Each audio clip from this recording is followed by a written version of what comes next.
Good morning to you. Thank you for joining us. The show is Good Morning Africa. My name is Miriam Ogoto, and we will bring you up today to what is happening in Kenya and indeed from across Africa.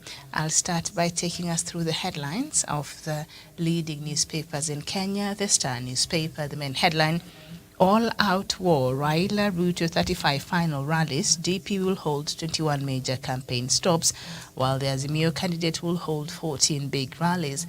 The stories on page 4 and 5. Who killed IBC's Chris Musando? Tough questions 5 years on. That story is on page 2, and the main pictorial: first batch of presidential ballot papers arrives at JKIA.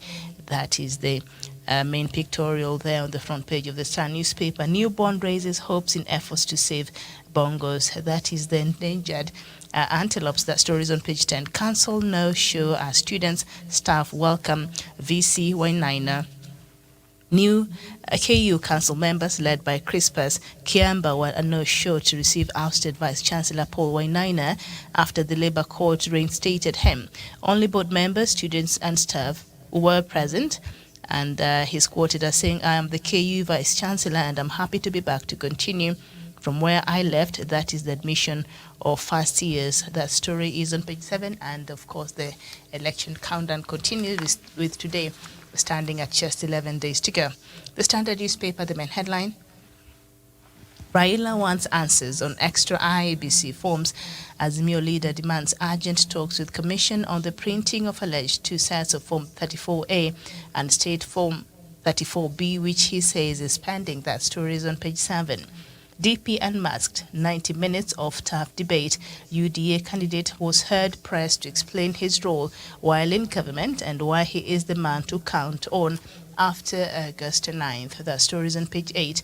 Uhuru in night meetings to sell Azimio ticket. That is on page 6. Traces of early man found in Nyeri. You'll find that on page 23. Bishop robbed 118 million Kenya shillings jewelry in church. That is on page 33. And athletes face doping nightmare. The story is on page 53 on the sport pages. The Daily Nation: raised to the wire. Rivalry: Ruto and Raila are taking the battle to succeed Uhuru Kenyatta all the way to the last day of campaigns, with a series of rallies in battleground zones that will culminate with a duel in the city on August 6th. That story is on page 12. Raila demands meeting with IEBC over parallel resort forms. Azimio claims the agency has printed an extra set of result declaration forms. That story is on page 4. Early victory for KU's Wainaina in court battle with Uhuru over land. That is on page 10. What Ruto on stage alone achieved. The deputy president gave a composed and assured performance in a televised debate skipped by Raila, even though he did not have it his way all through, courtesy of an astute panel of moderators, writes Masharia Gaido. That is an opinion piece on page 13. And parties reward loyalist with slots. The final list of candidates in this year's elections, published by Independent Electoral and Boundaries Commission in 2 newspapers yesterday, reveals how Azimio and Kenya Kwanza, the 2 biggest political formations in the general election, plan to reward a circle of stalwarts, friends and keen with plum positions in the National Assembly and the Senate, and that is on page 7. And the core parties should nominate 12 to the National Assembly and 16 women to Senate. That is according to, our constitution requirement. And then let me just take us through some of the regional and international papers. The News Times from Rwanda. Rwanda on course to grow electric mobility market. That is the main headline. And government banks on private operators to increase forestry sector revenues. Okay. The Herald from Zimbabwe. Local innovations are fueling Zimbabwe industrialization. That is the main headline. Newsday also from Zimbabwe: panic over ZIMSEC exams deadline. I think that is Zimbabwe secondary exams deadline. The New Day. And the New Vision from Uganda. New detailed salary structure released, and Uganda makes armored vehicle COVID-19 fund private teachers finally get 20 billion Ugandan shillings. Vision scribed in danger in Saudi. And Norbert Mao sworn in, and that story is on page 6.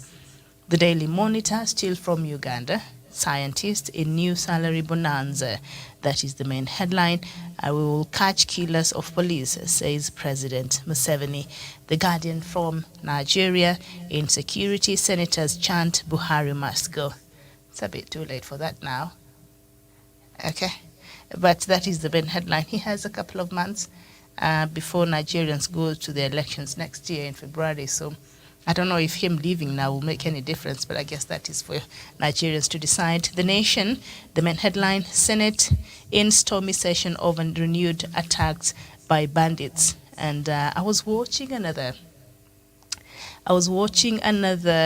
documentary yesterday on the bandits' attacks, and in some parts of Nigeria.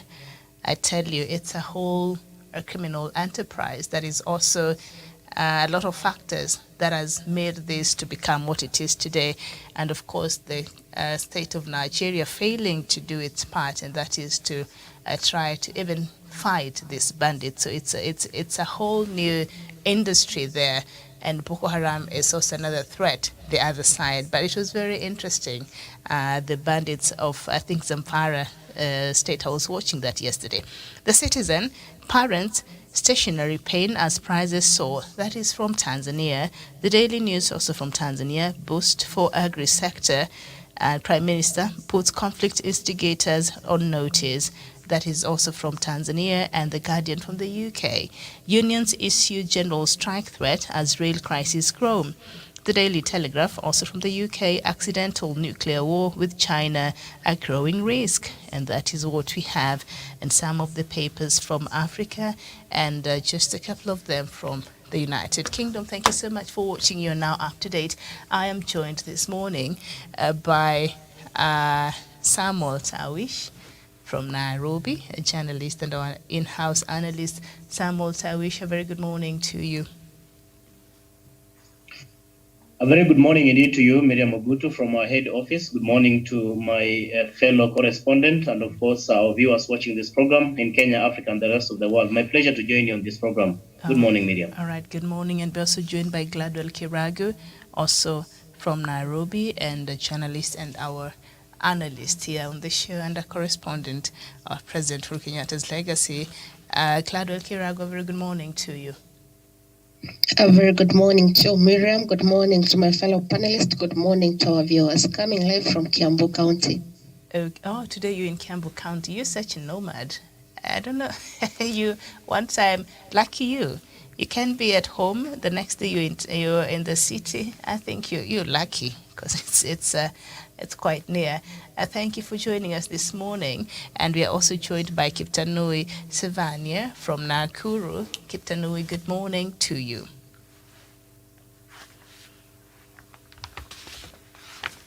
Well, as Kiptanui is waiting to join us there, we're also joined by Douglas Kirim. A very good morning to you, Miriam. I'm actually joining you from Nakuru CBD. Okay. Miriam, I am suffering technical int.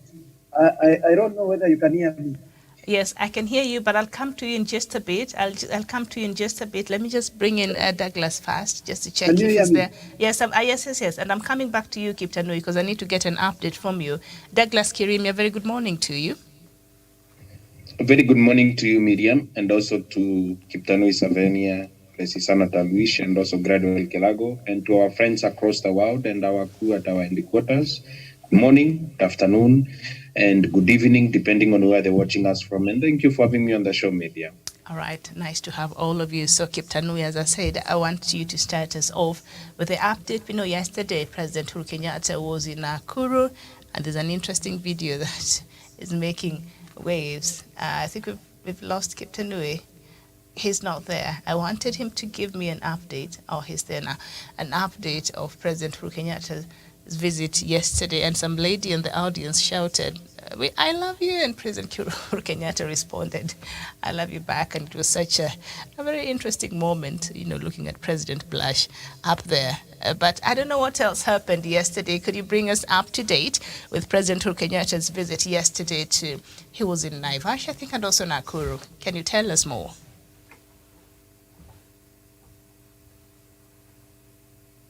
Kiptanui.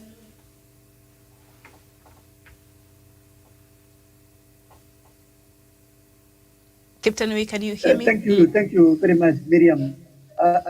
Thank you very much, Miriam. Yes, I can hear you. Go ahead. Can you hear me? Go ahead. Thank you, Miriam. Actually, yesterday, as I told you, we had a very busy day here in Nakuru. President Uhuru Kenyatta for the last 2 days has been transversing this Nakuru. He started from Naivasha, where he actually launched the economic zone at the tripod in Naivasha at a cost which is being constructed by Turkish government at a cost of 90 billion.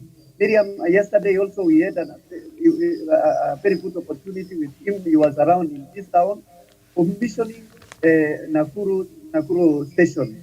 This is Nakuru Kisumu Railway.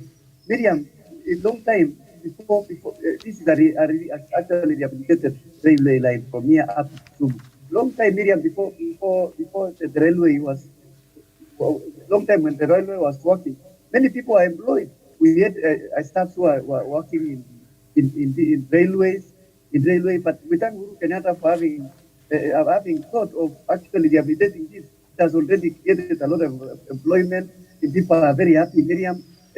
From Naivasha up to here, they are very happy because it can also connect a train from here up to Kisumu. Miriam, another thing which came out yesterday is that you saw Uhuru Kenyatta actually rally people from this place. It is 10 years since he came here and joined hands with William Ruto in 2013 and formed the government. Now he came here yesterday, he asked people to support Raila Odinga and he actually told people why he's not William Ruto. Miriam, I want also to bring you up to date. Today we will be having presidential candidate for Azimio Raila Odinga together with Mother Karua. She'll be starting from Elbagon, going all the way, and then later at the course of the day we'll be having a mega rally at a place called Kisulisuli. Kisulisuli, a first stadium, Miriam, is a historical place, but it is now under renovation. So today we'll be having a mega rally here in Kisulisuli ground. What the basis of all these things, Miriam, is that we want this country to be one. Nakuru has been a hotspot for election violence, Miriam, and it is a cosmopolitan. So we are calling upon each one of us to maintain peace. We thank Uhuru Kenyatta for having visited us, and he promised he will be coming back. He promised people here that he's still the patron. He's not going anywhere. He's still there. People are crying. This guy is going. Well, what are we going to do as Jubilee? Yeah. Secondly, and as I submit Miriam, I want to congratulate those people who have been listed for nomination. But it is worrying, Miriam, when you go through those lists, you see people who have been in parliament for 10 years being listed for nomination. Miriam, you see, I know we are after subsequent choice, we are going there. When we will be talking of leadership, and Miriam, I will bring you up to update on the projects that have been initiated in this Nakuru that Uhuru Kenyatta launched yesterday as we go on. Thank you for having me on this show. Good morning once again. Good morning. And, that train is very nostalgic to me. Growing up very early in my childhood, I think we used to use it all the way, the lunatic train, as we used to call it, a good 12 hours or more before you get home. But I know something about that, and it is sad that it came to a point where it was halted. And so yesterday, as you have told us, President Uhuru Kenyatta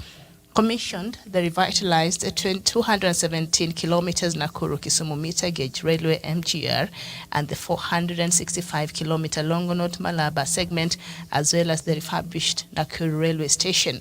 The iconic Nakuru railway station is a key transit station for cargo and passenger train services to and from Western Kenya, and is the aggregation hub for farm produce from the agricultural rich Central Rift region for onward freight to the coast for for export. So maybe just staying with this story, maybe I'll just get the thoughts of the rest of the panelists on the same before we move on to other matters. Samuel Tawish, the reviving of this infrastructure, what will this do to the economy around this, line? Thank you once more, Miriam, and thank you for the colleague correspondence, especially the update from Nakuru, that is from Kiptanui. Indeed, Miriam, this is one of the most significant projects, the legacy projects of President Uhuru Kenyatta. And it's quite noting, Miriam, it's worth rather noting that President Uhuru Kenyatta is very keen on delivering on his pledge and promises to the people of Kenya, even as he plans to exit after his second and final tenure. Term rather in office. And when you talk about the opening of this, of course, the inland port of Naivasha and the dry port rather of Naivasha, and of course the SGR which comes along all the way from Mombasa to Naivasha. It's a very major boost, Miriam, for the people around that particular region in terms of the economy, because again today even the prices of, say, for example, parcels of land around that region have really gone to have skyrocketed to the benefit of the people around that particular region. In terms of economy, also people are able to put up, for example, the hotels, because of the more tourists, well, that will be destined to that particular part of the country. You understand, Naivasha also being is mostly often a beehive of activities in terms of tourist attraction. And therefore, with the coming of the SGR all the way from Mombasa, Nairobi to Naivasha, and with the putting up of this dry port in Naivasha, it does then translate to more tourists trickling down to Naivasha and a boost to the economy for the locals, as well as business investors in that particular region. So essentially, Miriam, this is a very good initiative from President Uhuru Kenyatta's administration, and making sure that we opening up this country so that people are able to move from one region to another, and also the movement of goods from one region to another, including also the movement of tourists from one region to another with a lot of ease and convenience. I think this is something that's very, very important and laudable of President Uhuru Kenyatta. I also understand, of course, just like you mentioned, there's that another, of course, the rail, the rail from Naivasha to Kisumu, which also intends to, of course, to be renovated all the way to Malaba. That it will be opening up Kenya to the rest of the East Africa region. That is Uganda, DR Congo, Burundi, and the rest of this particular region. So essentially, Miriam, what President Uhuru Kenyatta's administration has done, more so on the infrastructural front, is something that is very, very laudable. It's something that we all appreciate. And it's also critical that the president is making sure that even as he serves his final days in office, that he continues to make sure that these projects are actually finished to the benefit of the people of Kenya. But it's equally very important that during that particular, during these events that President Uhuru Kenyatta has had in Naivasha, particularly in Nakuru, he stressed the need to make sure there's a continuity of the projects or the agenda that the Jubilee administration has had in place, so that nothing is really disrupted. And that's why you saw President Uhuru Kenyatta really making a passionate call to the people of Kenya, and particularly to the people of Nakuru, to make sure, or rather to appeal to them to vote in former Prime Minister Raila Odinga as the next president. Because in President Uhuru Kenyatta's estimation and deep inside his heart, he knows too well that for these projects to have a continuation, a sound continuation without disruption, we need a person who is able and willing to continue the legacy of President Uhuru Kenyatta, and that is none other than former Prime Minister Raila Amolo Odinga and his running mate, of course, Martha Karua. So this is something that's very, very important. We want to see how this is going to pan out. The president continues to launch and launch more projects and ensure that even those that have been completed is opening them for the use of the Kenyan people. That is very, very important. I submit, Miriam. All right, and just staying with that, the last 2 days has seen President Uhuru Kenyatta launch a couple of projects in, like you've mentioned, in Naivasha, others in Maimahiu. So let me just give us a run through very quickly. President Uhuru Kenyatta commissioned KenGen's All Carrier 5 and All Carrier 1, additional Unit 6, All Carrier 1 AU6 geothermal power stations in Naivasha, Nakuru County. and that was about a day ago, I think on Tuesday. And also President Kenyatta commissioned the SGR-MGR passenger rail link at the Kenya Railways Mai Mahiu station. The one Savannah was giving us an update for was in Nakuru. So before he went to Nakuru, he actually commissioned the rail link at the Kenya Railways Mai Mahiu station in Naivasha. But all of them are in Nakuru County. The 5-kilometer link will enable seamless shifting of passengers traveling to Western Kenya by train from the standard gauge railway SGR to the meter gauge railway and vice versa, thereby significantly reducing the travel time. And still, President Kenyatta also officially opened the 45,000 square meter Naivasha Inland Container Depot at Naivasha ICD in Nakuru County. Now, Naivasha ICD developed to enhance ease of cargo haulage and handling in the country by reducing congestion at Mombasa Port. Nairobi ICD and on the roads has an installed capacity of 2 million tons per annum as part of the 450,000 TEUs per annum facility inauguration. President Kenyatta witnessed the transfer of cargo containers headed to Western Kenya from the SGR to the MGR using a rail-mounted gantry crane. Okay, and then also the same day, President Kenyatta commissioned the 1 billion Kenya shillings Naivasha Industrial Park Water Project in Suswa, Narok County. The project, implemented by Rift Valley Water Works Development Agency, was designed to provide adequate clean water for use at the ICD, the one I've mentioned just before here, and SEZ, as well as reticulation and wastewater system. The project's technical works included sinking of five high-yielding boreholes, piping, erection of storage tanks, and installation of pumps, and construction of community water kiosks. Still on the same day, President Uhuru Kenyatta officially opened a 1,000-acre Naivasha Special Economic Zone, the SEZ. Remember the water that I was reading to you about just a while ago? It's supposed to benefit this center. Let's just hear more about this center and lay the foundation stone for the construction of the Turkish Industrial Holding Complex in the zone. The expansive complex, to be called Turkish Industrial Zone, TIZ, will cover a 400-acre area and consist of 6 factories involved in production of construction, forestry, furniture, and cleaning products. The $760 million US dollars investment will start production in 2024 and is estimated to inject $530 million US dollars into the Kenyan economy and create almost 3,000 direct jobs. And also, the same day, of course, President Uhuru Kenyatta, told of politicians not to prioritize the Naivasha Special Economic Zone, has to not to politicize, this zone that is meant to create jobs, for Kenyans. And President Uhuru Kenyatta on Tuesday evening met a cross-section of leaders from Rift Valley, and I want us to look at that. I see it on the papers this morning. But also, yes, so that is just an up-to-date of what President Uhuru Kenyatta has been up to as far as, commissioning and launching some of his the projects that were able to be done during his tenure, and the refurbishment of others like the railways and things like that. Now, with only 11 days to the general election, President Uhuru Kenyatta is keen on influencing the Rift Valley region, a perceived stronghold of his deputy William Ruto. On Tuesday night, the president met opinion leaders and elders from the Kalenjin community from across Rift Valley counties at the State House in Nakuru in a bid to win votes for the Azimio la Umoja One Kenya coalition presidential candidate Raila Odinga.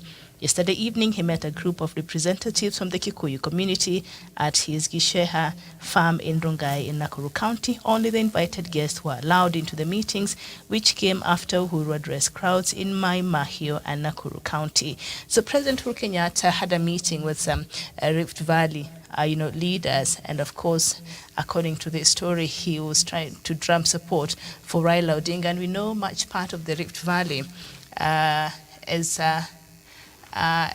a stronghold for, is a perceived stronghold for, Ruto, the Kenya Kwanza flag bearer. So by President Uhuru Kenyatta meeting with the leadership from the Rift Valley. 11 days to go. Will it make any difference, Gladwell? Thank you so much, Miriam. From day one, I was saying that Uhuru should actually come up and start selling Raila to the people. And the best thing he has done is that he has started with let me call it the home ground of Ruto. I listened to his clips in Kikuyu because he was speaking in Kikuyu. And he said, there's something that he said. He said he has been with Ruto in the government. For the past 10 years, they've been working together. But at the same time, it's only a fool who doesn't change his direction. And he actually said that, yes, when they were coming out to ask people to vote for them, he had promised that they are going to have each 10, that Ruto, when he actually, Uhuru is actually going out of power, is going to leave the power behind to Ruto. But he said only a fool that doesn't change his mind. More so when a snake bites you once, you can't put the same ankle for it to bite it twice. And he said he has worked with the guy, and actually he's pitying Kenyans because they're falling for his lies. He actually said that he can't work with somebody who he's just made up of lies and false hopes. That is what he told the elders. He said, you people, you're out here, you have never worked with the person. I know the person more than you know him. When he comes out here and say that the government has failed, the first question that you should be asking the person was he in the same government? That is what is said. Because you can't just come and say that the government has failed, yet you are still part of the government, you are still enjoying the privileges. So, Uhuru actually, he pledged to the leaders and he gave them hope that when they vote Raila, that is when their hope will be rekindled. But for the time being, they're just messing their lives up. So I think he made it through, and I hope that the elders will actually listen to him and follow him, because it's for true, Miriam. We've never worked with any of those two, but the person who is close to the person actually knows the person better. So I think Uhuru knows the person better, and that's why he is so much against Ruto getting into government. Mm-hmm. So while he was speaking in Nakuru, he hit out at his deputy, accusing him of deceitful politics. Afadhali mzee wa ukweli badala ya mtu mchanga wa uongo. An old, honest person is better than a young, deceitful leader. I'm quoting President Uhuru Kenyatta, I can't walk with someone who thrives on lies. The truth shall set you free, he said. You are lied to that Raila, and I wanted a referendum because I didn't want to retire. The referendum was for Kenyans. We wanted fairness in revenue sharing based on how much people contribute, he added. The president said he had forgiven those who have been hurling epithets to him and his family. I don't hate anyone. They insult me and my aging mother every day, but I don't respond. They have no shame. I leave God to handle them. Kenya needs honest and just people.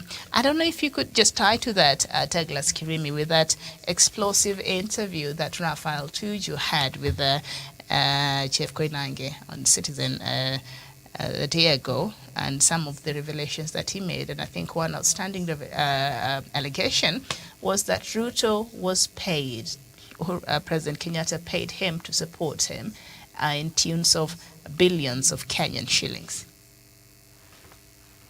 Thank you, Miriam.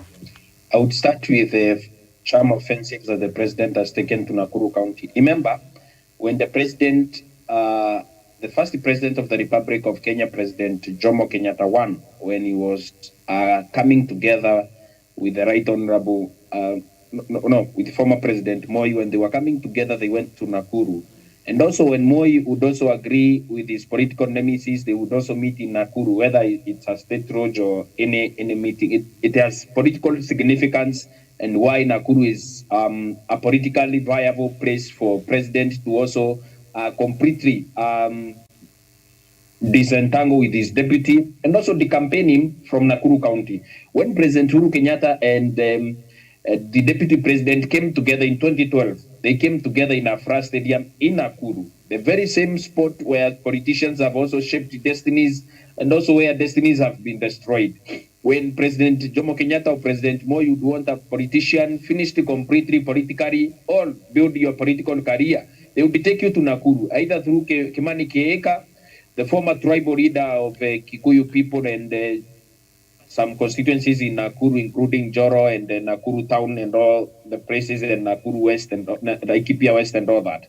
If they wanted anything said against you, whether it is a political statement or whether to elevate you or to demote you politically, they will take you to Nakuru.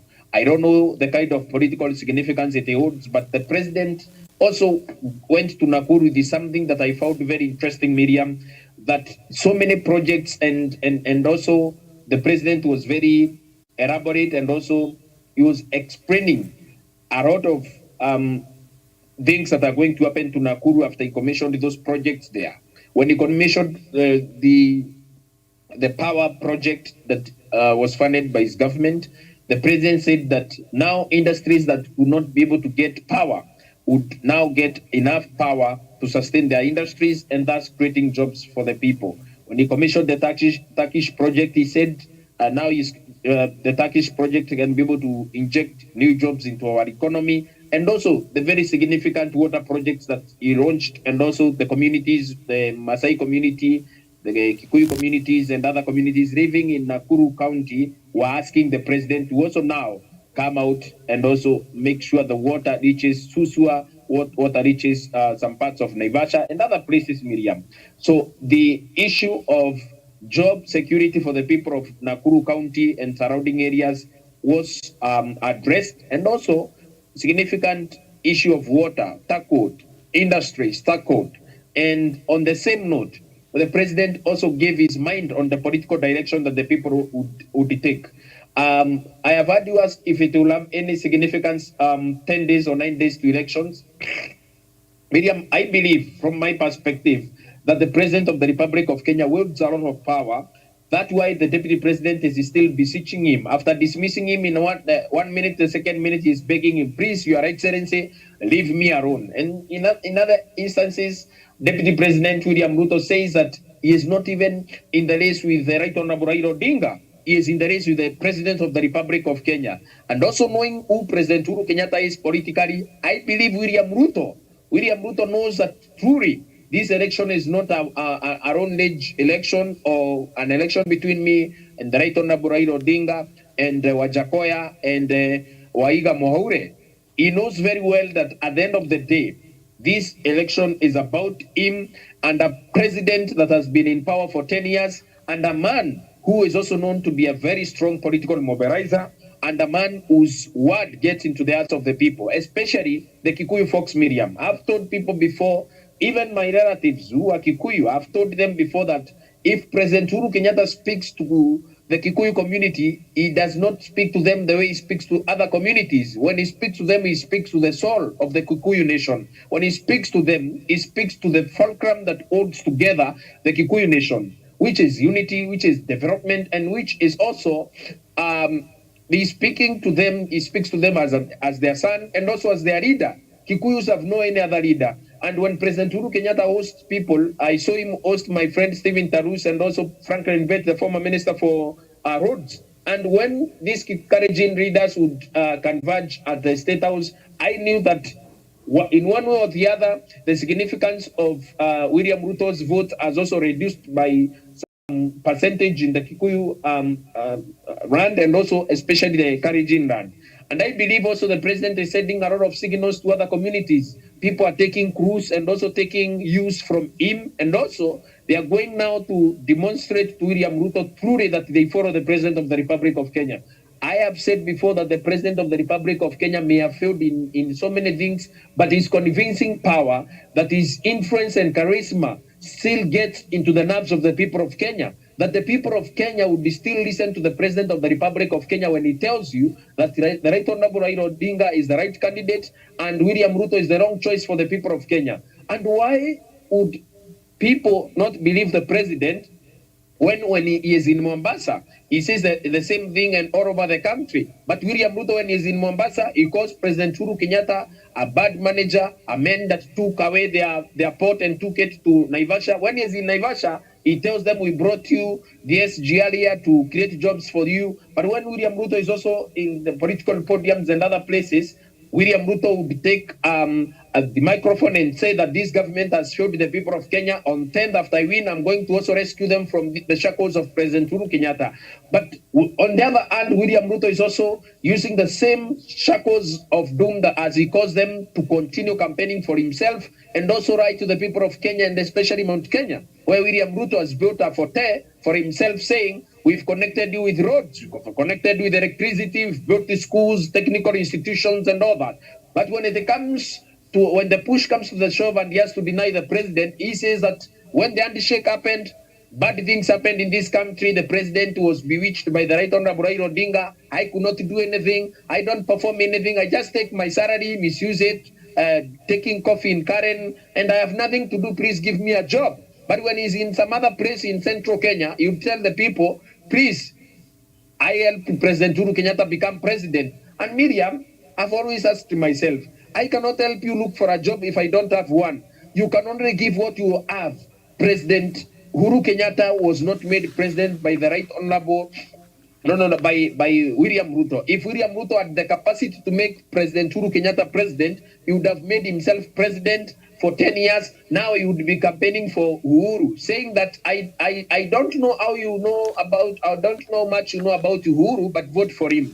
But also last night, the former Secretary General of the Jubilee Party of Kenya came to the fore and also spoke to a national television and told the people of Kenya that William Ruto was bought, and he was bought with huge amounts of money. And I believe when people say that William Ruto was bought, and when I look at the way the conduct of William Ruto inside government for the first 5 years, and also for the latter years in government, I tend to believe William Ruto was bought financially by Mama Ngina, as it is alleged before, and also President Uhuru Kenyatta himself, so that he can also come together into that ticket, so that he can fight ICC and win after the ghost of ICC, and when the money that the piper paid and also caught the tune for the first 5 years was finished. Maybe William Ruto grew also the appetite of public resources, and then President Uhuru Kenyatta was displeased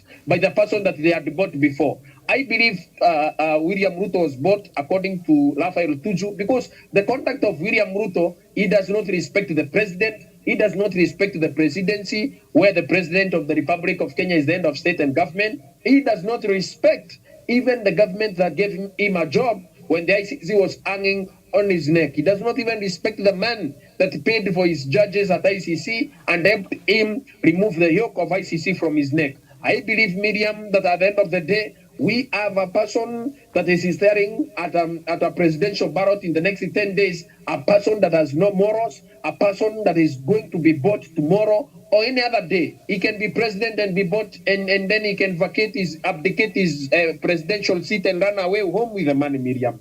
I believe the people of Kenya have an opportunity to distinguish between a man that is can be bought and also abdicate their duties, and also a man that can be bought into silence when a government gets into power. I know what to do when William Ruto becomes a nuisance. I just need to come with a few sacks of money and also buy his silence. And these are people that you cannot trust with leadership in this country, Miriam. If at the end of the day you can be bought with money, there is no way, Miriam, I am going to believe that you, as a president or as an opposition leader, I can trust you with the affairs of my nation. We cannot trust William Ruto with the affairs of the nation. Raphael Tuju, his former Secretary General in the Jubilee Party, does not trust him. The Vice Chairman, David Morathe, they do not trust the man that they bought with money to support President Uhuru Kenyatta. President Uhuru Kenyatta, his boss, does not trust him. Who are you, a mayor voter in Kiago ward or some other non-script ward in this country, to trust William Ruto with leadership of this country? If his former bosses, people who bought him to come to the fore, people who bought him to be deputy president on a TNA ticket in 2013 and Jubilee 2017, do not believe him. Who are you in Turkana, where people are dying of hunger, and William Ruto comes there and lies to you that he's going to set aside 50 billion to work on coffee. Where can coffee grow in Turkana? When it comes to Tana River, he lies to you, and Mombasa telling you that he's going to bring port services back to Mombasa. He was lying to you right on your face when he was a powerful deputy president who was bought with money, and you still believe him when he is also going to lose an election. A man that has no morals, a man that has no political values, a man that has no charisma of his own, a man who has to use President Uhuru Kenyatta's name for him to drag him into the man and get a populist fame from the people of Kenya. You should not believe this person that everyone that has worked with him before have a very bad scorecard of, and a man that even his former associates do not believe him. People like William Kabogo, before were rigged out in 2017, Jamre Kikamau of Moranga, and many other people do not believe, including a person that was rigged in by William Ruto in Moranga. Mwangi Oiria, who is also my friend, he does not believe in William Ruto anymore. They know that William Ruto is a crook and also a man with no morals and everything. I believe, Miriam, this is an end to an era of corruption, routing of public funds, and also rise and deceit and conmanship, as President Uhuru Kenyatta calls it. In the next 10 days, I call upon the people of Kenya, please exercise your democratic right and send this hybrid political conman home, and also make sure that you have a leader that is going to take care of your own interest of your generation, and also generations to come. Thank you.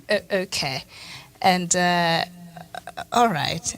I've just been going through Twitter because I know the deputy president is usually very quick to respond to certain things. And I think the things that Raphael Tuju was brought up in that interview are very damning as far as his character and credibility is concerned, but I've not seen that he has responded. He has not responded yet, so maybe he will respond to some of those allegations that were leveled against him by Raphael Tuju. But Tuju was speaking with a lot of confidence and surety, and he said if he's prompted, there's nothing he's saying that should he be taken in a court of law, he can't repeat. He said, everything I'm saying on this platform, the platform he was speaking on, should somebody decide to challenge that and take him to court, he can still say that because he does have proof to back the information that he was giving. And one of them was that the DP is dishonest because he was paid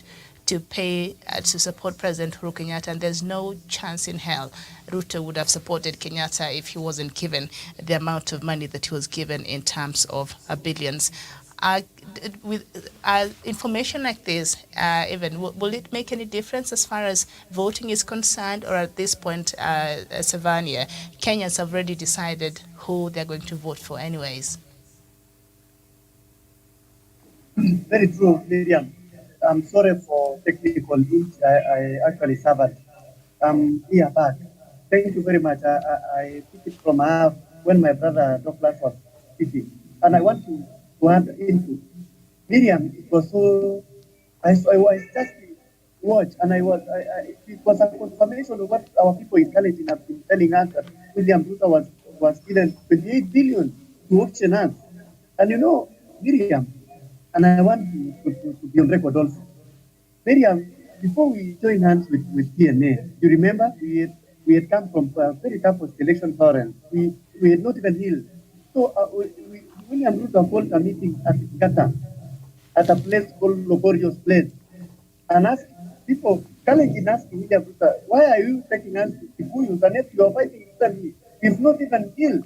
We've not even forgive each other.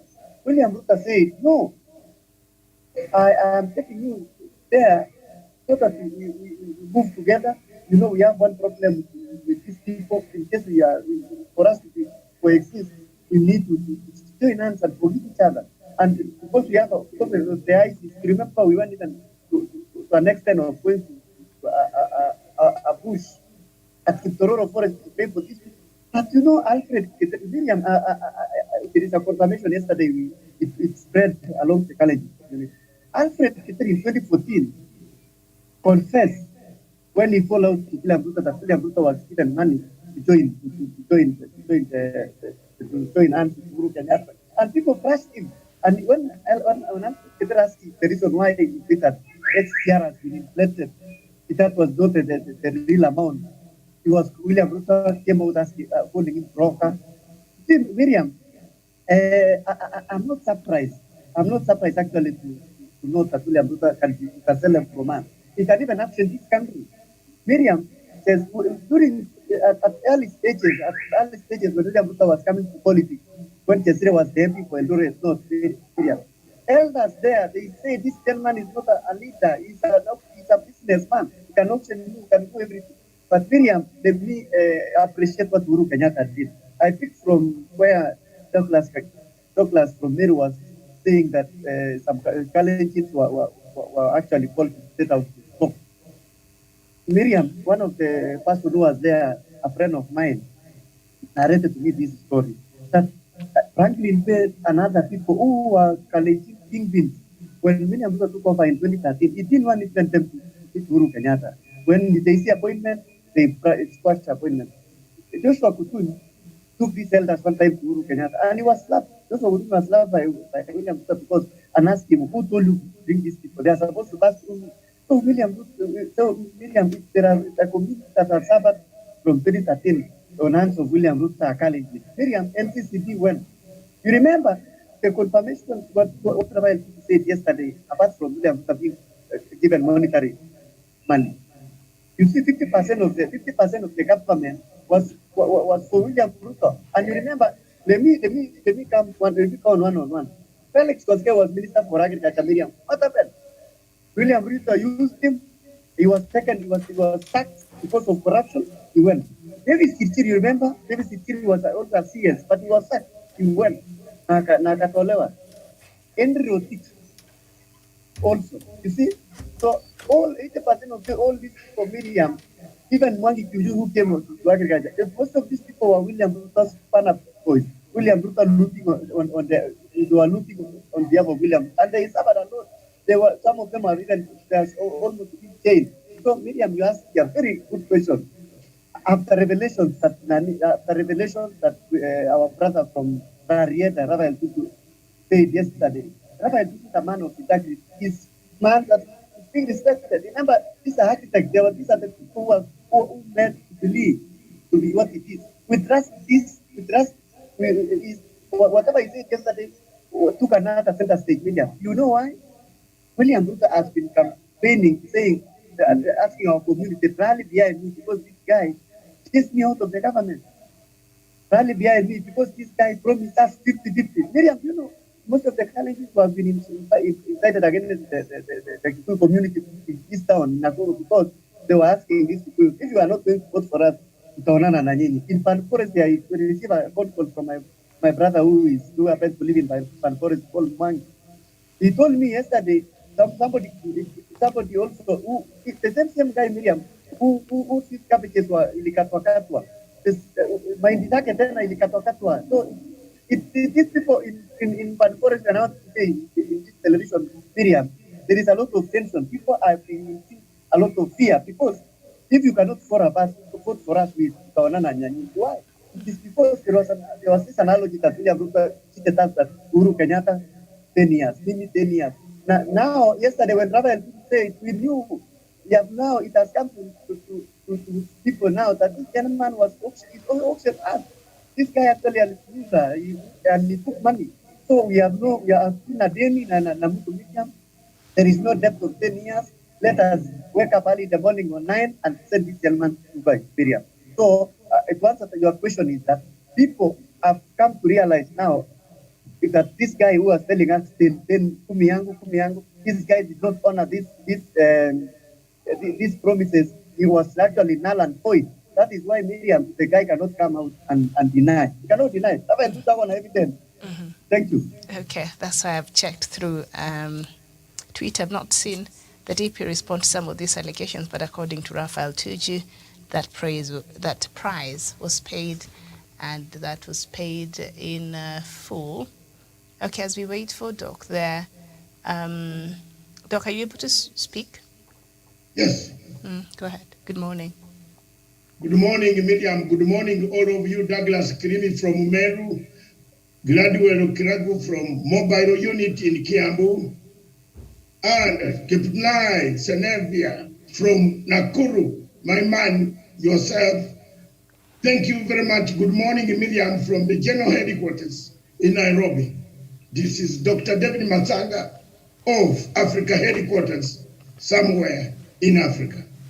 Thank you very much. First of all, how can he say he doesn't know he wasn't paid? I have even more evidence.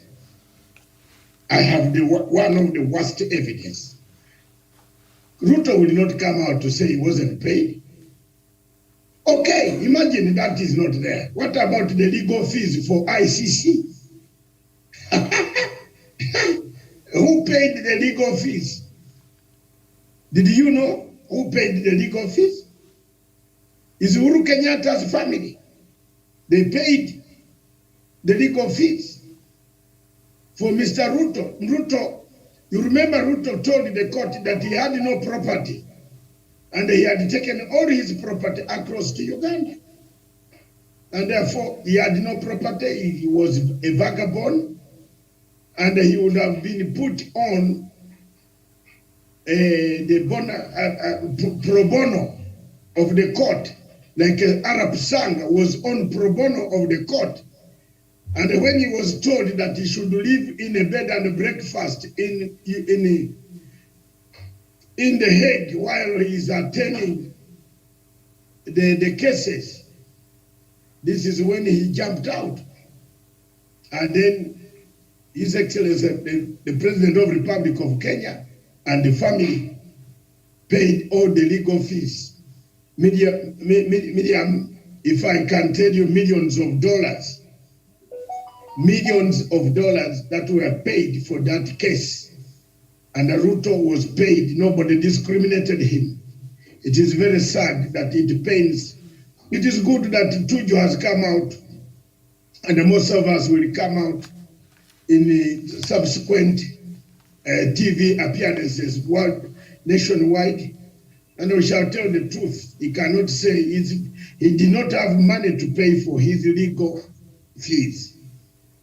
That is the first money that was paid, came from the president's goodwill, good heart, and let him just keep quiet and sus and go with his white lips and go and do things, whatever he's doing there. I don't want to hear that nonsense. Because Miriam, there are things that I say. If you doubt me, it's up to you. Go to the toilet, lock yourself, and start thinking why you are doubting Matanga. That's all. I hope some of you have read some things that you are saying, how did this man know? Have you read the letter of Mr. Paul Mwangi? God bless you. Let's not talk about it, Miriam. We thank you for restraining everybody from talking. Leave this, my team, let's plan for post-election. Are you hearing me now? I'm here officially telling you. Let's plan for post-election, how we shall be reporting. I don't know where Tawish is today, but how we shall be reporting post-election. Let's leave the election, pre-election, to those who can talk. Let the parties struggle. Let the political parties struggle with the IEBC. Our role, which we played, Miriam, is very vital. For 4 years, we exposed their problems, and we told them, even up to last week, I was still telling you, if you go to my Twitter and my Facebook, these documents are there. I told you that some of these things were not correct, but that is not for us now. Let's plan for a peaceful election, and we wait what will come. Those who are not convinced will go to court. On the question of money, yes, Uhuru Kenyatta helped Ruto, and the payment, Tuju is not wrong. He was paid. Yeah, I can stand as a witness for Tuju. And if Ruto wants us to bring everything that we know, now it is the time to bring it. We have only how many days? Is it 9 days? How 11, many? 11 days. 11 days. Wacha tuchomani this 11 days. Yeah, we are ready to defend. Anybody who has read the book amongst you, the book of Thomas Sowell, have you read the books of Thomas Sowell? Miriam, you are doing international relations. I advise you to go and read the book of Thomas Sowell. Thomas Sowell said and told you that there is no segmentation in political science, not even in democracy. You can't segment democracy. He opposed this question of affirmative values. What? Why? Why do you sit there that I'm a woman? Niko bibi, watanipatia slot.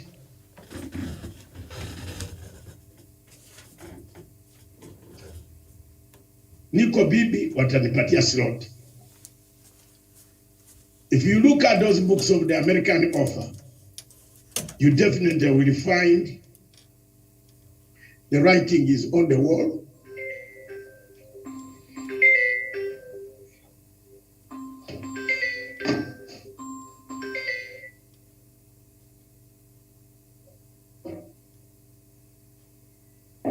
The writing is on the wall and everything is done.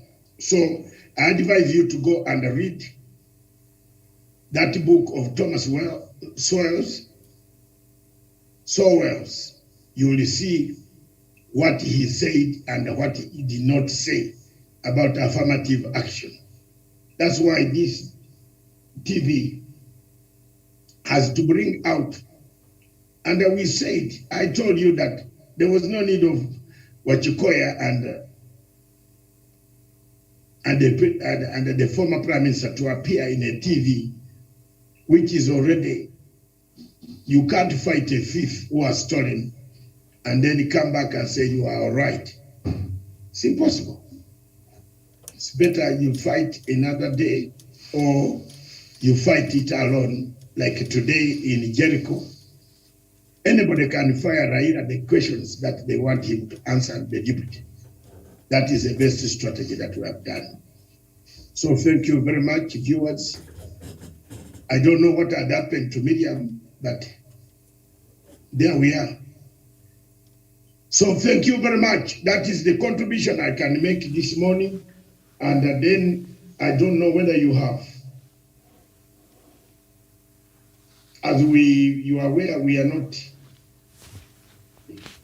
We can look at the list of elite club of usual faces that have been sent to the Senate. And I'm sure, Miriam, you have looked at them. You don't see any. Do you see any new person there? No, it's just the usual, but perhaps, yeah, it's just the usual. But also, the headline on the Star newspaper, the all-out for Raila Ruto, with that 5 final rallies. Kenya Kwanza has about 29 major campaigns, and Azimio has about 14 big rallies.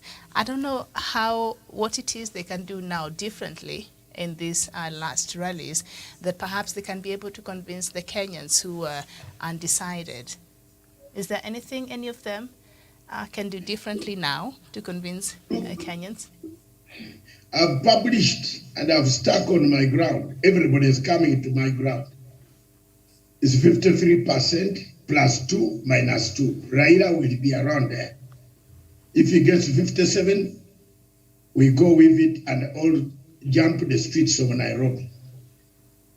If he gets 53, we go with it. But it's around there, Miriam. Look at I don't know why I skipped sending it to you. Look at my analysis of the counties as it is. You find that this is the correct analysis. Where you find, for example, let me pick it here. Sabia, I sent you that analysis. I don't know why you have not brought it to the public. I sent you the analysis. Nairobi County, for example, the current situation, Miriam, 63% for Raila, and Ruto will garner 34%. Nakuru County, 44% for Raila. Ruto will garner 55% in Nakuru. Mombasa County, Raila will take 82%. These are my personal observations and analysis. You can go to your bedroom and also do yours, because the IEBC has told us to do our own things and come with them. I'm not telling you to take them and use them to fight. These are mine, but for us on the platform, we can query one or two areas. Mombasa County, Raila 82%, William will get 17%. Kisii County, Raila will hammer 81%, William will get 18%.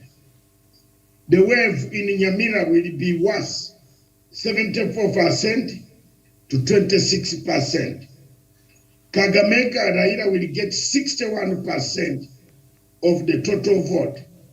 61% of the total vote of gas for Raila, and Kakamega 61%, Ruto will take 35%, and then Bungoma, here we have a tussle. It is almost 50-50, but we shall age a bit with the current Bukusu dialect. We shall age a bit by a few points. We shall get about 58% in Bungoma and 41% for Ruto. Vihiga, Ruto will get 42%. Raila will garner 55% of the vote, if not more. Busia, he will take a whooping 83%. Ruto will get about 16%. Trans Nzoia 56%. Ruto will get in Trans Nzoia 42%.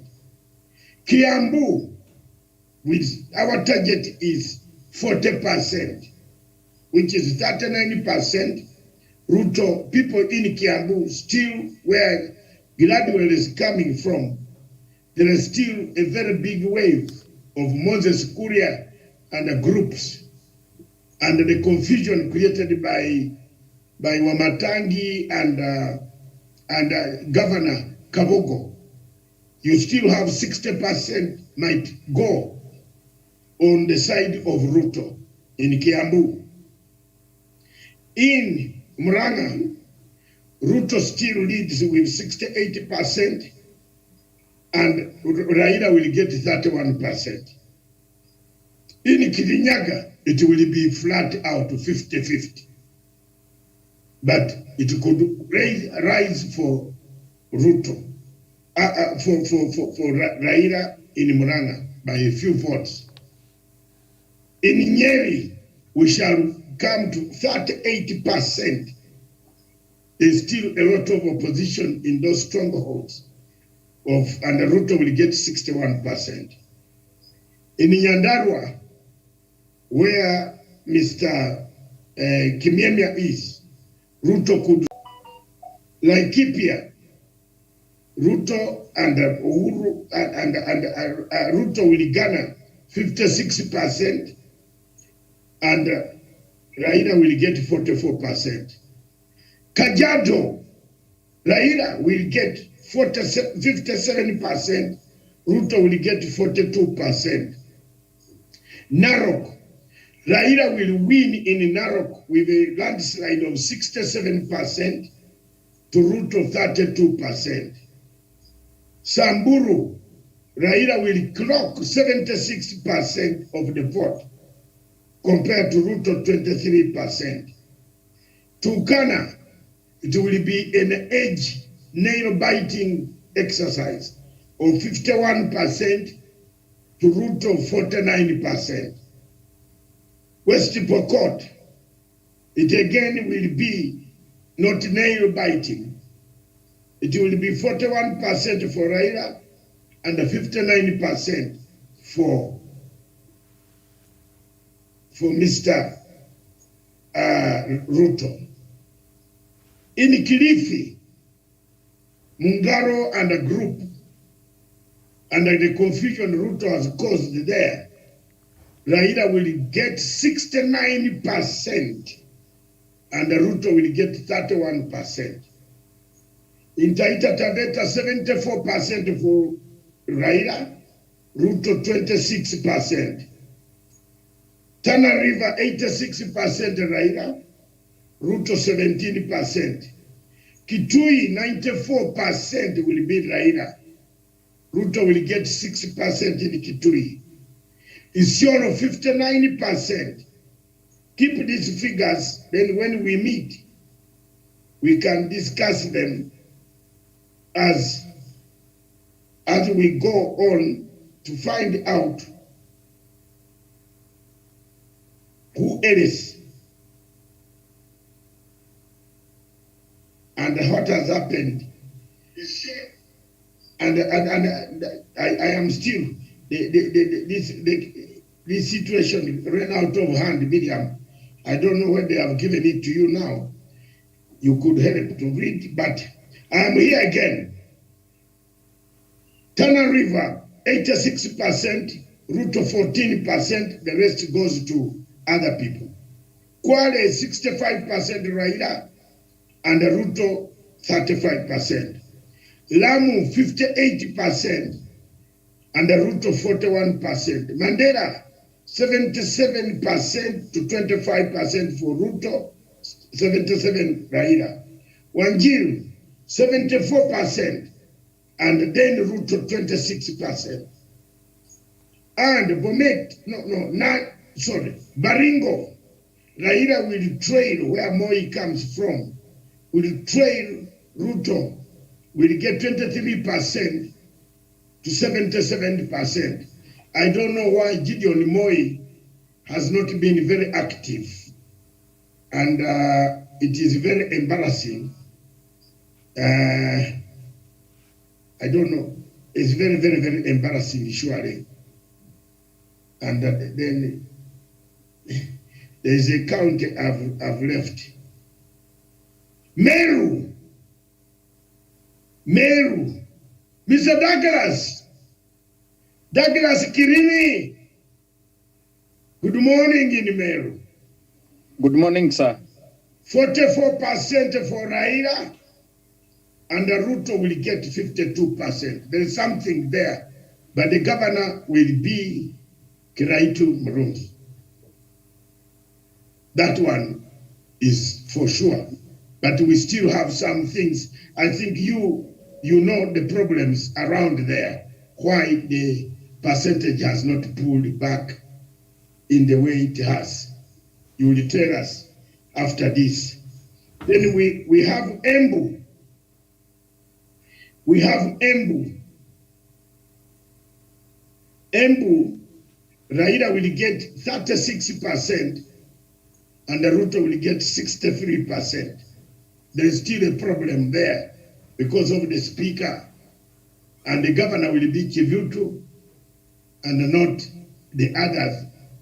But we still have a problem of the vote there because of Embu, the Speaker of National Assembly, and that woman called a very dangerous woman who has been campaigning against Raila Odinga and William and Uhuru Kenyatta very badly, and the fragmentation of the vote in Embu, people were not very sure of where to go first.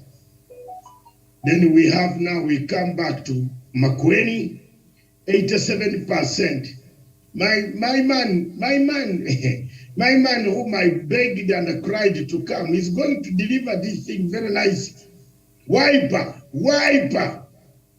will deliver in Makueni, will deliver a good 87%.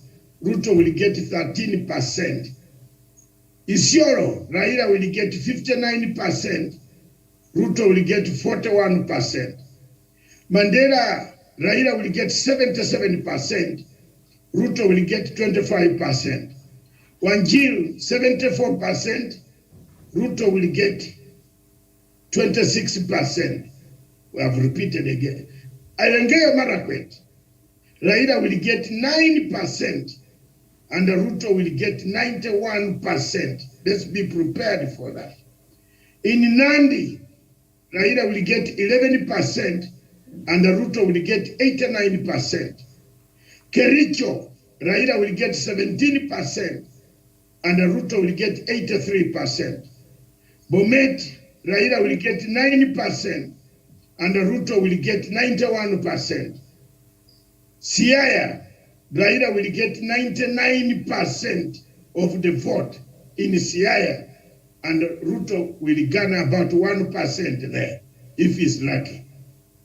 Kisumu, Raila will get 93%, Ruto will get 7%.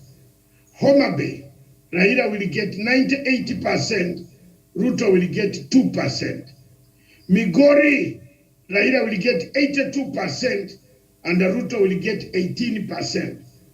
UG, Raila will get 29%, Ruto will get 70%, and the others will go to Mwaura and Wajakoya, the snake man. Then in Masabit, Raila will hoop 68% of the total vote. Then we come to, and Ruto will get 32%. Lastly, Garissa, where Tuare has been boasting around, Raila will garner 70% and Ruto will get 23%. Miriam, doing this analysis, I stood on a point of 5,000 people, the size of the sample of collection on Twitter for the last 4 days. You notice I was quiet on Twitter, not Twitter, but on Facebook from Saturday. I've been collecting the samples quietly inside. And based on that, the error of margin, the total percentage, therefore, or outright, what we call exit vote, poll, exit vote, if it comes that day, it will be 57.7 for Raila and 35.2 for William Ruto.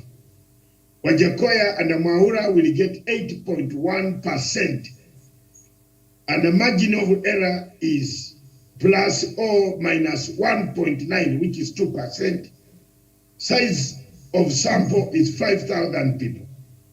The worst that can happen between now, 9th, that was 9th, between now and the 9th August, is Raila dropping by 4% and Ruto gaining by 3%.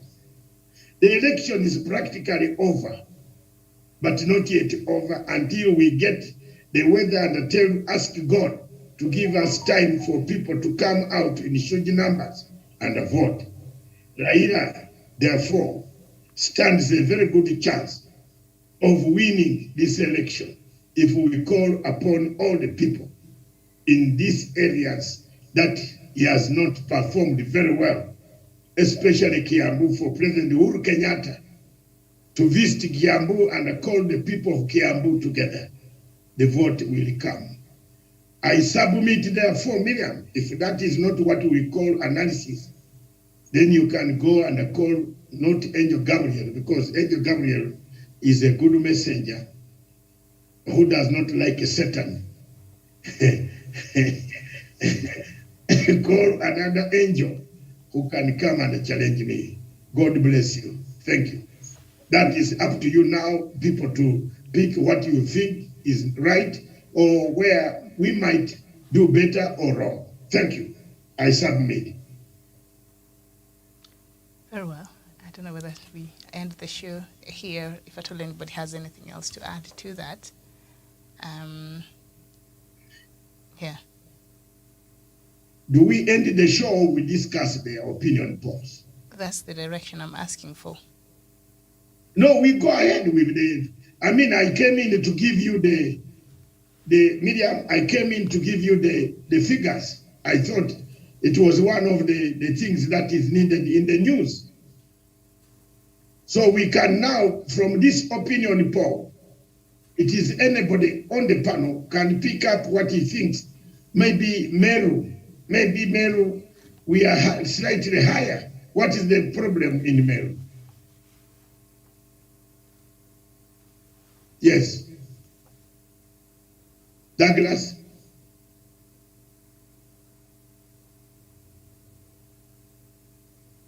Sir. What is the problem in Meru? Doctor, we have a small problem in Meru because the Honorable Keraito Murungi is relying on President Uhuru Kenyatta's projects and also robbing skills from World Bank loans and all that to develop Meru. And also the woman representative is winning the governor's seat. Raila has come to Meru 3 times and the president has also called meetings at the State House to help salvage the situation. But it won't help at any point for Keraito Murungi. People do not want him. So people would rather vote for the right honorable Raila Odinga without necessarily being pushed from Keraito's end. That's why you see Peter Munya, when Raila comes to Meru, he cannot agree 100% to come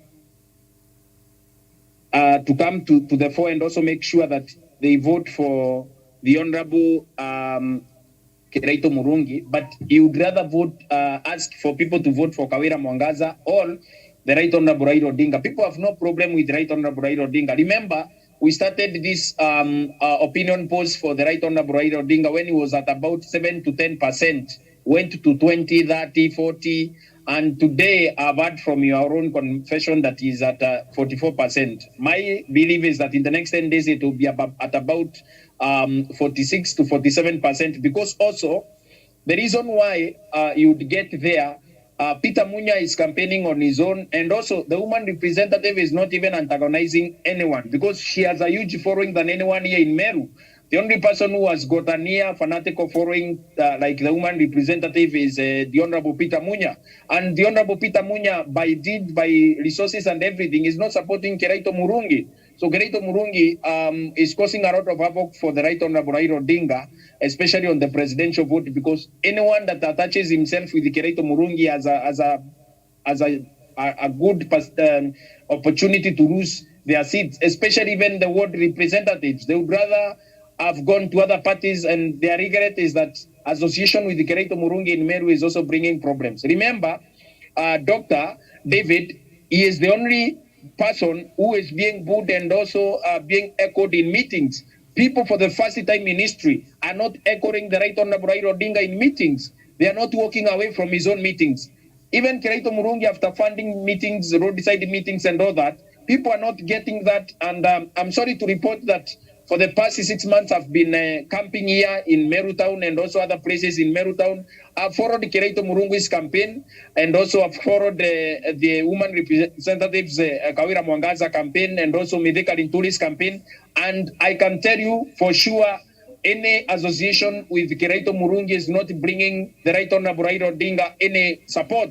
Remember, he is coming to support the right honorable Raila Odinga very late into the, when he's coming to the 40, it is very late. Before he used to say that you should not vote for Raila Odinga, vote for me as governor. But I think also along the way he has changed the tune, and now he's calling people to vote for Raila. And people are not accepting that clarion call. I believe people are also going to vote for Raila Odinga, not because of Keraito Murungi, but they are going to vote for him because they want development, on because of Mother Karua and President Uhuru Kenyatta. And another thing I think also politicians should also desist from is that they are diminishing the projects of President Uhuru Kenyatta to be county projects. For example, the sewerage project has been funded by national government and the World Bank. Keraito Murungi has taken over those projects. All the major markets that have been funded around Meru Town by the government of the Republic of Kenya, Keraito Murungi has taken those projects to be his own. I believe, from my perspective, by the grace of God, that the right honorable Raila Odinga will get to 46%, but it won't be facilitated by Keraito Murungi. It will be facilitated by Peter Munya and also and Peter Munya and also other leaders who also committed to that cause from day one. I believe also that Kiraito Moronge faces stiff competition from the UDA brigade led by Mithika Rinturi and also woman representative Kawira Mwangaza, who has a fanatical following in Meru, which I believe, from my perspective, that these people, especially Kawira Mwangaza and Peter Munya, are going to deliver the presidency from these sides of the country, especially for their support for President Uhuru Kenyatta. And we also want to route Kawira Mwangaza that she turned down the overtures from William Ruto to insult the president, and she has also been able to work very closely with the national government and the relevant ministries to deliver to the people of Meru, especially the project that the GAF project that is a project of the national government affirmative fund that was opened by the Margaret Minister for Gender, Margaret Kobia, and also for Peter Munya, who has also spearheaded the coffee reforms, tea reforms, and other agricultural projects, especially the Nagri projects, which have also been able to turn around the lives of the people of Meru. And also to the people of Meru, the perception of the Right Honorable Raila Odinga has changed. A man that has never cringed even at 10% of the Meru people's support is also attracting huge crowds in his meetings, and the people are ready now to vote for the Right Honorable Raila Odinga. I've said before, Dr. David, that even if Raila gets 20% or 30% of the votes that is cast in Meru, that is too much for him. He has never been able to garner such support, especially in the Imenti region where we come from. But before, he used to get some support in some parts of Tigania, where Mporo Aburi was elected as an ODM member of parliament in 2017, in 2013, 2017, and some places in Negembe, where people have also, people like Mauka Maure have been supporting the Right Honorable Raila Odinga, and also they are very vocal about the support for the Right Honorable Raila Odinga from day one. I believe that he has made a huge traction on the same, and at 44%, the Right Honorable Raila Odinga is doing extremely well in Meru, where he could not be able to get some headway because of President Uhuru Kenyatta. I believe with the consistent efforts the Azimio la Umoja is making in Meru, the forays that they are making in Meru, they are going to get that percentage for the Right Honorable Raila Odinga. And also, remember, William Ruto is camping in Maua today. After Raila came here the other less than 2 days ago, William Ruto is in Maua, is coming to Meru town, and William Ruto has panicked completely because now the people have also shifted their minds. When Azimio la Umoja is doing their own meetings, William Ruto is panicking and is moving around the county, trying to tell the people that Raila is lying to you and all that. But people can see through the rise of William Ruto. Peter Munya tomorrow is in Meru, is going to also come across the county for Raila Odinga. Kiraito Murungi is doing the same, Kawira Mwangaza is doing the same, and everyone that is concerned about a Raila presidency is doing the best that they can. As also the other side, to be very fair to William Ruto, he has also abandoned his campaign to come and camp in Meru because the wind of change is crossing across Meru, especially for the Azimio la Umoja. Dr. David, thank you. Thank you very much, Douglas, for that deep analysis. Let's turn to Gladwell. What's your comment on this?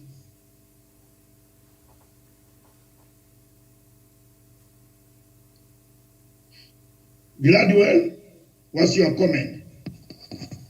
Thank you so much. And, I'm actually from Kiambu County. And let me speak about Kiambu. In Kiambu, it's kind of tight. It's a tight race because you can see there are so many aspirants who have actually been holding position in other counties. For example, Moses Kuria was the MP Gatondo, but now he's in the race for Kiambu. We can see somebody like William Kabogo, who was actually there once. Somebody like Wamatangi, let me say, with Wamatangi, he's bringing a lot of confusion in there because, Wamatangi has actually never resigned from being a Jubilee member, but he's buying their UDA ticket. Again, with Wamatangi for sure.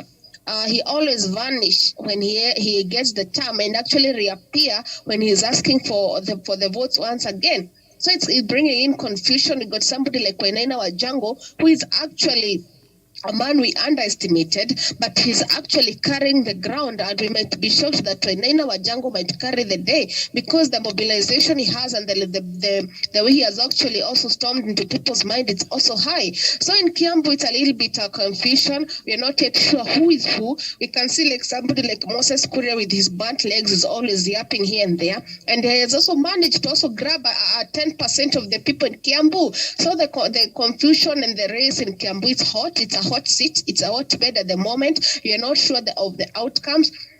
We're not sure of who will take the seat from which party. We are still weighing the scale, because you can see somebody like Wamatangi is in UDA.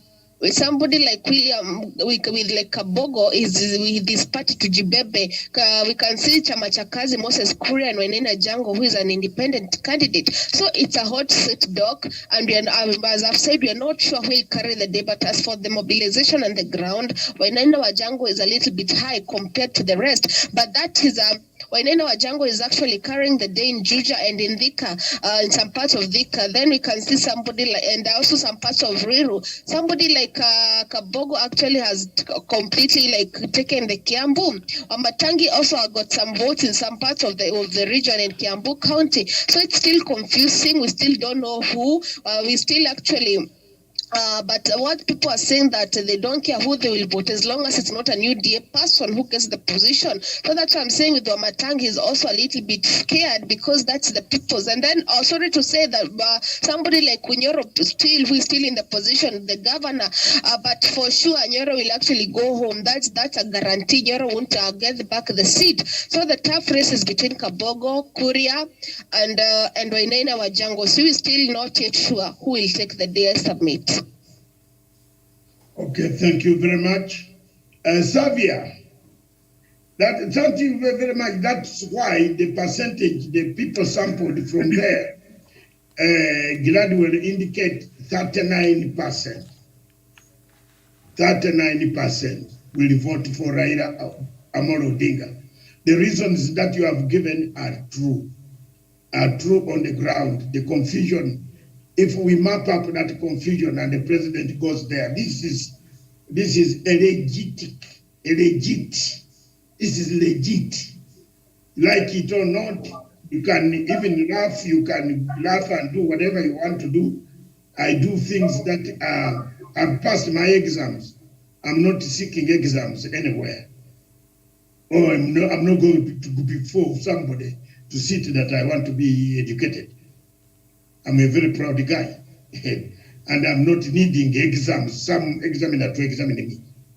I've given you the figures, and those are the figures. If you think these figures are not there, then you can manufacture yours from Angel Gabriel. Or not even that angel, but the other one, Xavier, who is not very good, who is always very, very stupid. So for me, what I'd say here, I've gone through it. You see, I've gone through it, and I don't want to publish something here which will become a nightmare. No, I've done what I can, and I will publish what is possible. Therefore, what you have said about Kiambu, haki ya Mungu, ndio hiyo. Confusion iko hapo. What Douglas has said about Meru, ndio hiyo. That is the confusion. If Raila does not correct those few mistakes, and the president does not correct those few mistakes, I'm not in whether Ruto gets where. He can go to Indian Ocean if he wants to build another house in Dolphin. I'm not concerned. He can build more. He said he has enough is enough. So he has got enough. Now he doesn't need more. So Sadia, what is the situation in Nakuru, which has brought 44% against 56%? Thank you. Is that the true picture on the ground, and they give us the reasons? That is why this television is here. The people, the communication society network of the president and the deputy president and the prime minister are watching. So whatever we talk here, we talk with authority. We don't talk while laughing or doing this. We are talking with authority. Therefore, it must be seen that we are doing the right things. And when we are here on these shows, we must be serious. We are not here to get, to pick, to part a trophy. I'm not here for a trophy. I'm not. I bring information here. Maybe the communication department of Raila will look, and they're going to look at some of these small things. So whatever we talk here, ladies and gentlemen, we must take it seriously. It's not a joke. We are not here just to rapport, this was this. No, we have to talk and help the incoming team. The incoming team. That's why we have done our best on especially you people, the Douglas, Gladwell, and the Captain. You are my eyes outside, and I want you to speak with authority on some of the things that you bring, so that we can give advice to the right team. If they don't take it, I told you that the two men will not come for an interview, for the debate. Did they come? They didn't. There is a gist here. So we are talking to people and we are directing the campaign. If there is a problem like that in Meru, take note of it. That the secretariat of the president, of the former prime minister, not brag around. You know, there's this bravado that they always do, which could lead them to chaos. This other guy is deadly. We must defeat him. I'm telling you, if we don't defeat him and we think we have arrived in Jerusalem when he was still in Jericho, it's a very bad thing, Jamen.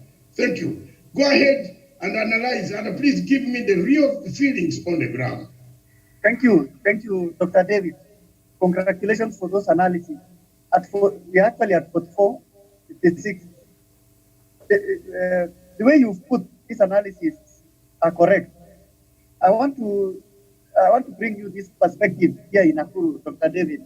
This is a cosmopolitan county, and Dr. David, two constituencies, that is Presoi North and Presoi South, is purely inhabited by Kalenjin, and most of these Kalenjins are in UDA, and they just migrated from Bomet, migrated from Kericho, and they came to the two constituencies long time ago during Nyayo era.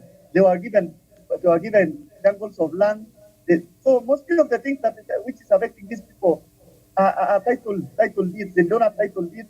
They are caveats, so they are title deeds. So what they have been brainwashed by UDA. Let me come to you like that. Remember, Presoi South and Presoi North and Molo has been marked by violence after every year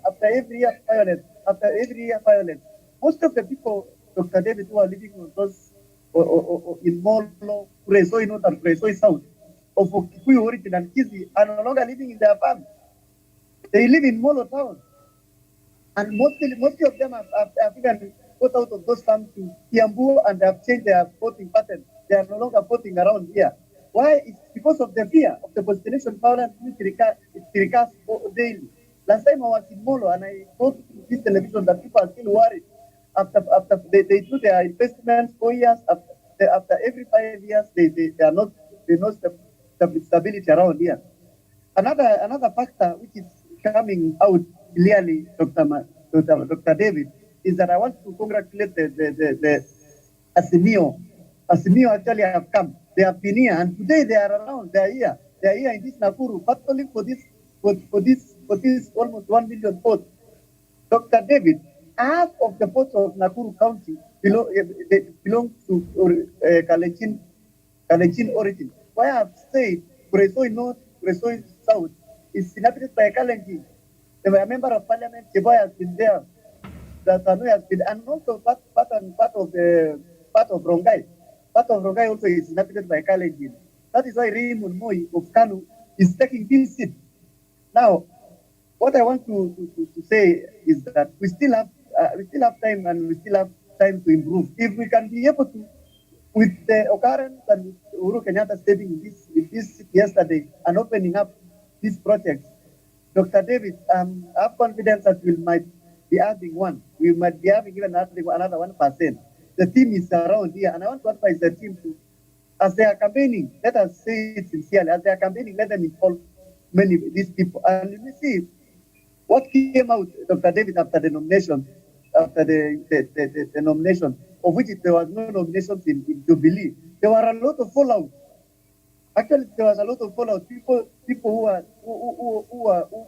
are actually wanted to participate in this nomination, they saw that now Jubilee has come to consensus. It has given tickets to other weak candidates. We still have weak candidates around. And when this fallout might have contributed to this decline in percentage. But I thank Uhuru Kenyatta and other stakeholders that they took an initiative and called out these other aspirants. And you saw it recently, Dr. Masianga. And I think today we might be receiving other defectors. Most of the people have come in to join Jubilee and this team. So when we are at Code 4 in this cosmopolitan, we are now relying on other communities in this town, which we normally call them minority. That is Kisi, Luyas, and another apart from Kikuyus and Kalenjin who are the majority in this town. And what is going to happen is this: you saw recently there was another fallout after the deputy president called Bakalo a woman. Lawyers, they shifted. And you see, so these people in UDA are doing that support because the communities who are supporting those who are in Kenya Kwanza are in this town. So at Code 4, we are doing well. But I want to encourage this Asimio team to still put effort. Let them encourage and let them call other aspirants to work hand in hand. Dr. David, before you came to this show, you said in the morning that Uhuru Kenyatta yesterday was here, and the previous day was also here launching this project which will help Nakuru and other parts of the country. And recently, you also hosted some Kalechins. And you see, Dr. David, after you came out of CAS on Monday, on Tuesday, Alfred Keter, who happens to be a member of parliament for Nandi Hills, was there in CAS FM. And he also narrated a lot of stories about this fallout with William Ruto, that people are actually taking these things not so serious. So we want to call out to our people who are living together in East Nakuru that these elections are going to happen in 12 days to come. Let us join hands together. Let us see where all these other counties. You gave me an opportunity to talk of Nakuru. Let me get out of Nakuru and go to the other divergent counties which are in Rift Valley. Like now, Nandi was in Issue and the other counties. You see, so those percentages were going to rise because Uhuru Kenyatta, it has took a lot of time. He has not been in Eldoret and other these counties for some time.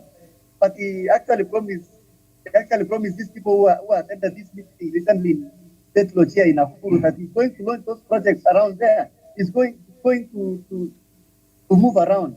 Even the Azimio presidential candidate Raila Odinga is visiting Nandi Hills at the course of next week. He will be in Eldoret on 31st.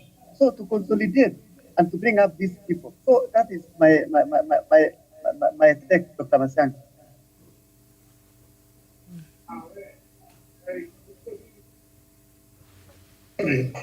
Miriam, Paul Onyango, I can see you are here. Thank you very much for joining. Any comment you have been listening on the, I don't know which county you come from. Is it Siaya? You are safe, 99%. I don't know whether it is Kisumu, Siaya. Which one do you come from, Paul?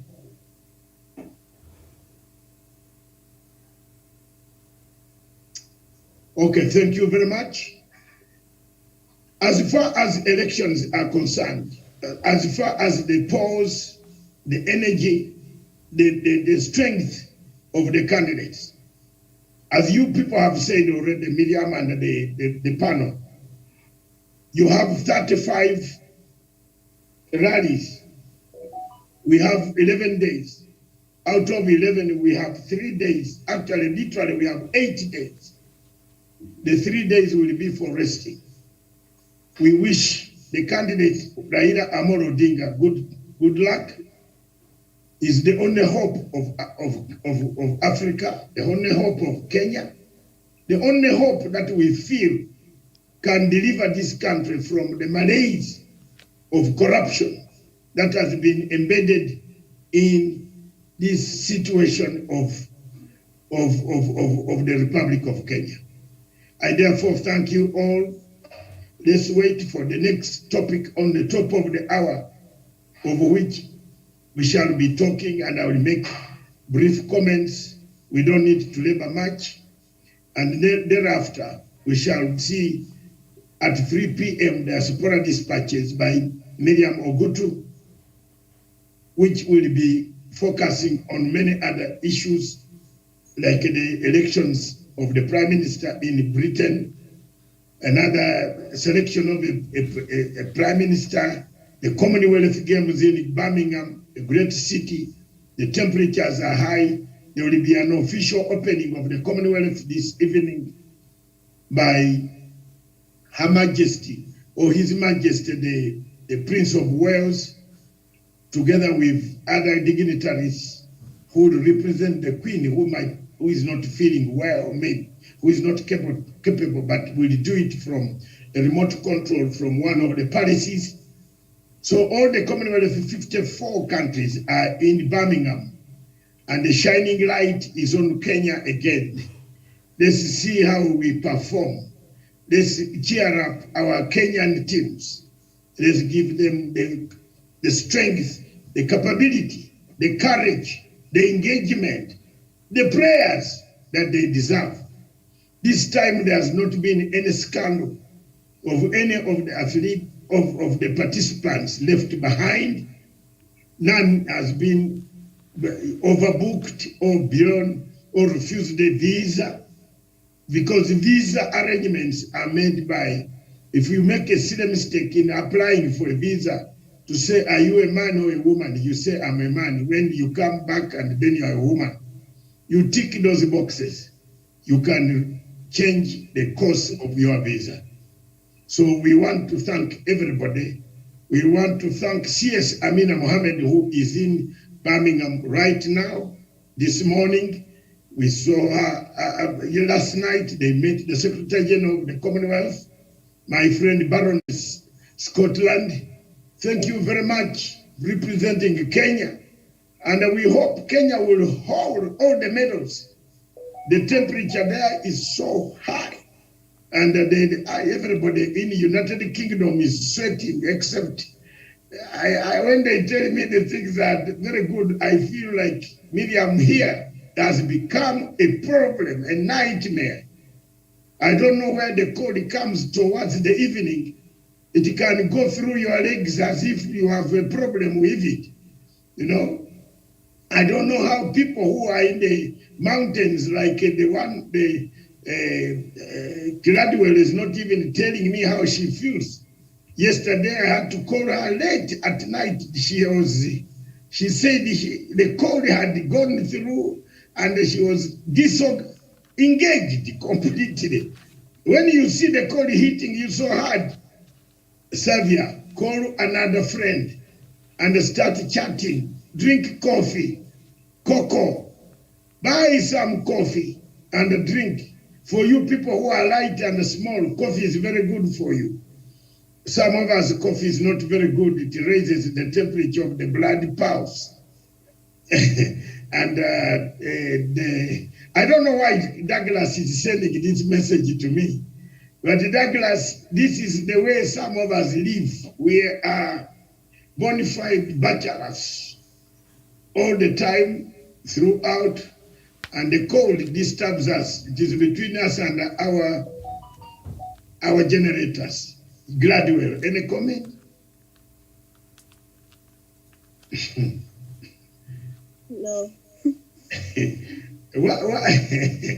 Thank you very much. Back to you, Miriam, in the studios. That is where we come to the end from my end. Let's look at the topic coming up where you will give us a bit of background and then I do the takeaway. And if there are comments from any other people, we close the day. God bless you. Thank you for watching. Bye-bye.